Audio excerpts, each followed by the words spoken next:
will show you how to fix Wi-Fi calling drains the battery on Samsung Galaxy A53. Let's start the video. First of all, if you want to fix this problem, so open quick settings panel, so just swipe down and turn on flight mode and turn off flight mode. Turn on or turn off flight mode 1 to 3 times. After the process, go back to home screen. You will see your problem is solved.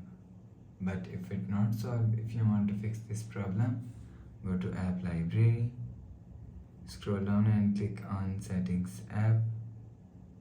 Now in setting, scroll down and click on software update and click on download and install. You will check your software update is latest. If it not latest, update your software latest. After update software latest, go back to home screen. So you will see your problem is solved.